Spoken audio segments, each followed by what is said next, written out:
नहीं मेरे में। Good evening, friend. I welcome you to my residence in the drawing room. One of the gentlemen, I think, just P.S. Soul, particularly poet and government retired employee, perhaps. Am I correct? Yes, Yeah, you're no. right. Hailing from Manpuri, living presently at Patel Nagar, has actually become a guest to mine, and I am really feeling just honored, you can see here. I simply want to have a little bit of an interaction, particularly in between us, you can say. You can say interaction, you can say interview. Nearly I meet, nearly many a persons I try, but 8% at least every day, new one. अब थोड़ी दो बातें हैं. क्या जीवन इसलिए हुआ कि मैं, जैसे कि लोग बोलते हैं ईट ड्रिंक मेक मैरी, और फिर जब चारवाक को लाते हैं तो बोलते हैं ऋणम मृत्वा घृतम पित्वा जीवेत जीवेत सुखेत जीवेत. आज हमारी भारत की दशा वैसे ही होगी. क्या हम कहीं ना कहीं भिखारियों का देश तो नहीं पैदा कर रहे? क्या बोलेंगे इसके ऊपर? नहीं, इतना तो नहीं है कि ईट ड्रिंक और बी मेरी वाली बात हो, लेकिन जो सामाजिक उत्तरदायित्व हैं, जो जिम्मेदारियां हम जिस परिवार में, जिस समाज में पैदा होते हैं, उसके प्रति जो हमारी जिम्मेदारियां हैं उन्हें तो हमें निभाना ही चाहिए. ठीक. व्यापक स्तर पर पॉलिटिक्स है, सामाजिक सेवाएं हैं, ये सब चीजें हैं. मुझे लगता है इनसे पहले एक जिम्मेदारी जो घर की दी गई है आपको, उसे निभाना चाहिए. ठीक. और अगर वो दोनों काम आप करेंगे तो कहीं ना कहीं आप एक उत्तरदायित्व के प्रति बेईमान हो जाएंगे. ठीक. मैं चाहता हूँ कि बेईमान होने से पहले आदमी को ईमानदार होना चाहिए, और जो एक इकाई है परिवार की, उसके प्रति निष्ठावान होना मुझे लगता है महत्वपूर्ण है. ठीक. वो जरूरी है. पोइट का हृदय कोमल हृदय होता है, वो भावनात्मक होता है, चाहे कोई भी हो, है ना. कोई भी लेखक, मक्सिम गोर्की को उठा के देख लीजिए, शेक्सपियर को लीजिए, ये क्या एक शाह है, ढेर सारे जितने लोगों को पढ़िए, कहीं ना कहीं सामाजिक संवेदना है. चाहे वो किड्स को पढ़ लीजिए, जिसको भी पढ़ लीजिए. जब पोइट होकर के भी ऐसा होता है, लेकिन एक मिनट, कभी कभी मैं देखता हूँ कि पोइट्री अलग हो जाता है, लेकिन वो माने बाकी दूसरे जगह चला जाता है. टीवी में कुछ कुछ प्रोग्राम आते हैं, अब प्रोग्राम में आपने देखा वो जितने पोइट वहाँ पे बैठते हैं, मैं सुनता हूँ, कभी मुझे लगता है यह पोइट्री का मजाक हो रहा है, क्या हो रहा है, ये क्या बोलेंगे इसके ऊपर? नहीं, पोइट्री की या लपेटे में, क्या लपेटे में नेताजी. देखिए, कविताओं का तो सीधा संबंध हृदय से है. ठीक. लेकिन आज जो कविताएं लिखी जा रही हैं वो यथार्थवादी हैं. और जब यथार्थ लिखोगे तो दिल थोड़ा सा पीछे रह जाएगा. समाज में किस तरह की कुरीतियां, अपवाद फैले हुए हैं, अगर हम उस तरह प्यार और मोहब्बत की ही कविताएं लिखते रहेंगे तो जो जीवन का यथार्थ है वो सामने नहीं आएगा. ठीक. उसे सामने लाने के लिए हमारी कविता कड़वी भी हो सकती है, कोई बात नहीं है. हाँ. उसे नैतिक वर्जनाओं से अलग भी मान सकते हैं. ठीक. नैतिक वर्जनाएं निश्चित कर रखी हैं कि उन्हीं के भीतर होना चाहिए. मुझे लगता है कि सीमा रेखाओं को पार करके जो कविताएं लिखी जाती हैं, जो आपकी जो नैतिक मूल्य बना दिए गए हैं, उन्हें क्रॉस करके जो कविताएं लिखी जाती हैं, मुझे वो कविताएं अच्छी लगती हैं. ठीक. क्योंकि एक मानदंड में रह करके तो जो एक रेखा बनी हुई है उसी पर चलेंगे. हमें चाहते हैं रेखा वो भी रहे, उसके पैरेलल भी एक बड़ी रेखा होनी चाहिए, उस पर भी लिखा जाना चाहिए. ठीक.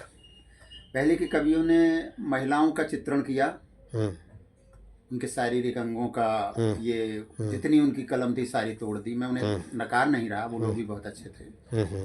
लेकिन आज अगर सुंदरता से ही काम चलाएंगे तो नहीं चलेगा. अच्छा.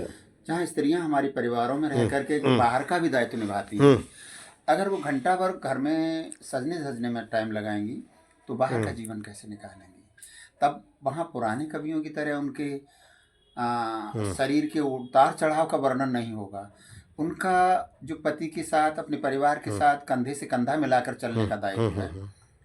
मुझे लग रहा है वो महिलाएं मुझे ठीक लगती हैं, और वो कविताएं जिनमें इस तरह की महिलाओं का चित्रण होता है, जिनमें पुरुष के जो रात दिन मेहनत करके शाम को अपने परिवार को पालने के लिए घर में अन्न के दाने लाता है, मेरा नायक तो वो है.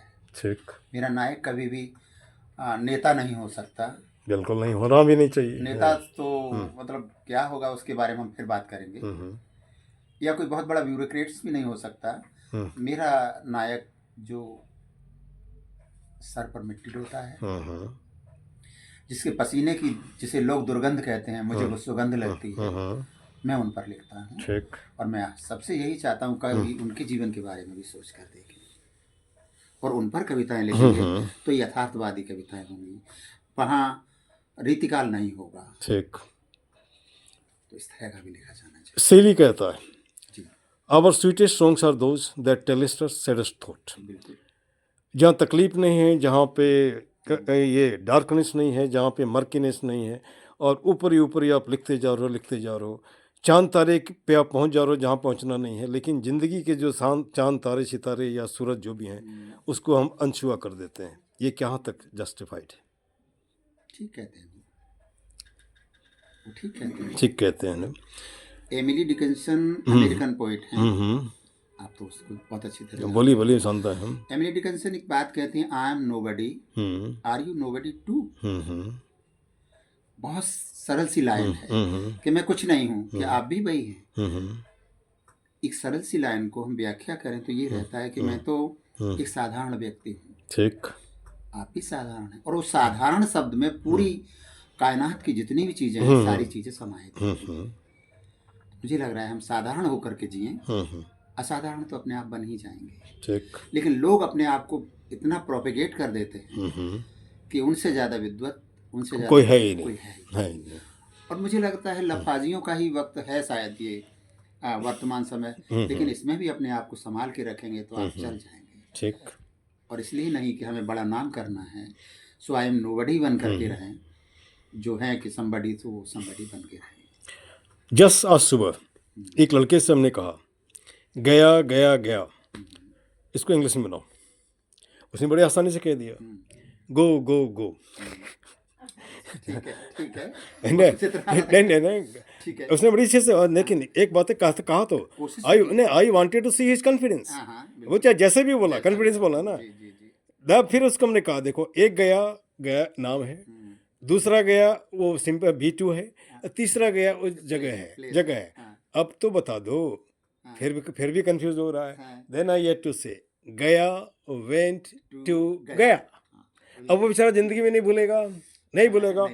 फिर दूसरा सवाल हमने ये भी पूछ दिया, नीचे लड़की खड़ी है, इसका इंग्लिश कैसे बनाओगे? तो भी फिर भी घबरा गया। हमने कुछ नहीं, मिस अंडरस्टैंडिंग। नहीं, ठीक है। हाँ, ठीक है, ठीक है। अरे ये तो कंपाउंड वर्ड है, लेकिन इसका मीनिंग तो हो रहा है ना, मिस अंडरस्टैंडिंग। गलत फहमी को उस तरह भी तो कर सकते हैं। आप एक्सप्लोर कर रहे हो तो भाषा, जैसे भाषा है ना, तो जैसे हमसे लोग बोलते हैं सर बंगला भी बोल लेते हो, हम लोग नेपाली भी बोलते हैं, लेकिन एकदम पारंगत नहीं है। कस्तोच राम रोच है ना, जैसे नेपालियों से मैं बात करता हूँ तो कस्तोच बोलेगा राम रोच। हम लोग अच्छे नहीं तो क्या बोलोगे? तो राम रोच है ना। तो हमने कहा उसका उतना दूर किस लिए जाते हो, सीधे बोलो रावण रुचो। अच्छे हैं तो राम रुचो, रावण का विरोधी रावण रुचो, है ना। तो सर अब क्या क्या बोल देता है? हमने बिल्कुल सही बोलता है ना जी, यानी इसमें गलत क्या है? भाषा कुछ छॉट करो ना। अब जैसे आई एम 10 years old, अब ईयर्स खत्म कर दिया, आई एम 10, है ना, it is 10, I am 10, it is 10, like that. तो भाषा का सरली, जैसे कभी कभी सरल होना चाहिए, सरलीकरण होनी चाहिए। आज भी वही कविताएं ज्यादा श्रेष्ठ मानी जाती हैं जो सरल और सिंपल भाषा में लिखी जाती है, जिनमें आप अलंकार लाएंगे और विन्यास, भाषा, ये सब देखेंगे मजा नहीं, फिर लोग उसमें फंस जाएंगे, अर्थ खत्म हो जाएगा। अब जो समझ में नहीं आएगा तो क्या करेंगे? हाँ, अतुकांत कविताओं का चलन आसमान से नहीं आया, यही अब जो जन साधारण तक बात जानी थी वो अतुकांत कविताएं हो गई। क्या बोलते हैं, छंद मुक्त बोलते हैं। अब छंद में इतनी मात्राएं, इतने ग्राम, वो सब छोड़ो, हमें सीधी बात कहनी, मुझे लग रहा है कि दीदी मेरे लिए बहुत अच्छी है और दीदी से मिलकर मुझे अच्छा लगा, बात खत्म हो गई। उसको इतना आप बढ़ा चढ़ा के करेंगे वो ठीक नहीं लगेगा। ठीक। जैसे भी मैंने माँ की कविता सुनाई ना, कि मैं कभी माँ नहीं बन पाया, इसका अर्थ ये नहीं था कि मैंने फिर पेट नहीं निकल पाया ना। माँ में जितने गुण हैं, माँ की जितनी व्याख्या करो, मैं पुरुष कभी भी स्त्री नहीं बन पाया। व्याख्या तो बहुत बड़ी करते हैं, लेकिन वो सरल शब्दों में बात करें। हम कहेंगे झा साहब बहुत अच्छे हैं तो हैं। आप जैसे मान के चलिए, मैं शिकायत नहीं कर रहा हूँ, मैं किसी की शिकायत नहीं कर रहा हूँ। गांधी दूसरा कभी नहीं हो सकता। कम से कम वो अपनी अमीरी छोड़ करके फकीरी अपनाया, अपनी बातें रखने के लिए ना। आप जो बोलते हो जा लाइफ में हो नहीं, कोई भी हो, ABCD लाइक दैट, है ना। हमें परिवर्तन चाहिए, है ना, हमें भाषण नहीं चाहिए। दूसरी बात, आज आपने हमको खाना खिला दिया, जैसे बहुत जापान की एक बड़ी अच्छी कहावत है कि किसी मछली बहुत अच्छा है, लेकिन रोज किसी को मछली खिलाने से बच्चा उसको मछली पकड़ने सिखा दो, है ना, मतलब मछली पकड़ने सिखा दो, है ना। कविता में कविता ही नहीं होनी चाहिए, कविता में कुछ इंस्पिरेशन भी होनी चाहिए, हो सकता है ना। हाँ, होनी चाहिए कि नहीं चाहिए, ये मुझे बताइए, है ना। अब जैसे मान लीजिए कभी कभी जैसे कि मैं इस तरह कभी कभी मन में जो आता लिख देते हैं, कोई देख रहा है, कोई देख रहा है तो कोई कौन है, ईश्वर है। जैसे यहाँ पे एक लाइन है, हमने इसको मैंने कंपोज किया है, राम के नाम है पैगाम, कैसे कहूँ कैसे सुनाऊं हे भगवान, तू बस मन के घर में बसता कर मानव का सम्मान। कोई मंदिर मस्जिद की जरूरत नहीं है ना। राम के नाम है पैगाम, कैसे कहूँ कैसे सुनाऊं हे भगवान। तो सिंप्लिसिटी है। अब रही बात जहाँ पे अब हमको कम शब्दों का यूज करना है, तो वहाँ सिंप्लिसिटी तो नहीं चलेगा, नहीं चलेगा। अच्छा, एक्सपेरिमेंटल पोइट्री होता ही है, लोग लिखते हैं, अगर आपके पास टैग लग गया तो आपका पोइट्री सब मानता है, और नहीं तो फिर आपका बहुत बहुत बढ़िया है, कोई नहीं पूछता है, कोई नहीं पूछता है। तो वो अलग मार्केट है। चलिए आगे बढ़ते हैं, लेकिन आपका हमने परिचय नहीं पूछा, अपना परिचय बता दीजिए। और ये मैं पूरन सिंह हाँ है। वो बोल लीजिए पूरा, है ना। डॉक्टर पूरन सिंह। डॉक्टर पूरन सिंह। मैंने MA हिंदी हाँ, इंग्लिश में किया है, हम्म, और 70 हिंदी कहानियों में नारी बहुत विषय पर मैंने बहुत बढ़िया। PhD किया था। हाँ, भारत सरकार से ज्वाइंट डायरेक्टर रिटायर हुआ हूँ, तो बहुत अच्छा, मिनिस्ट्री ऑफ फाइनेंस में। Thank you, congratulation. Patel Nagar में रहता हूँ। मेरी पत्नी PGT टीचर हैं, बहुत बढ़िया। एक बेटा है, एक बेटी है। बच्चे क्या कर रहे हैं? बेटा MBA करके नौकरी कर रहा था, अभी उसने कुछ GRF के लिए कह रहा GRF करूँगा पापा, मैं छोड़ रहा हूँ, तो उसने छोड़ रखा है। बेटी MA इंग्लिश से कर दी। बस इतना सही है। चलिए। ऐसा परिवार ये इस लिस्ट में पहला राइटर जो इधर में आए, बाकी हमारे इस लिस्ट में सब मिल जाएगा, IAS में भी मिलेगा, वकील भी मिलेगा, दारूबाज भी मिलेगा, मैं इसको भी पकड़ता हूँ, है ना। हाँ। और उम्मीद करता, अच्छा मैं हमारा एक यूट्यूब चैनल है डॉक्टर प्रकाश चंद्र झा, वहाँ पे मैं इसको अपलोड करता हूँ। अपलोड करने कौन जानता है आपके? नहीं नहीं, बहुत नहीं जानता हूँ मैं। दो लाइन किसको हेल्प कर देगा कोई नहीं कह सकता, है ना। This much, thank you very much.